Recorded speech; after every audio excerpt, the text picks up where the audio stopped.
қаблан барои сабти номи кӯдак ба синфи якум волидайн ба муассисаҳои таълимӣ ташриф меоварданд.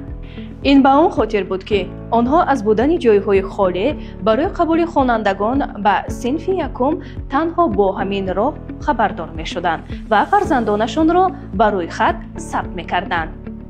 ҳоло роҳи осону фаҳмо пайдо шудааст. бо истифода аз платформаи Е-дониш волидайн метавонанд пешакӣ ва ба таври фосилавӣ, яъне аз хона баромада ариза пешниҳод намоянд, мактаби дилхоҳро интихоб кунанд ва мутмаин бошанд ки аризаашон баррасӣ хоҳад шуд.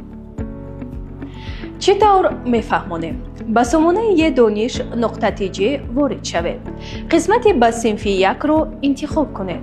бо рақами телефон худро ба қайд гиред.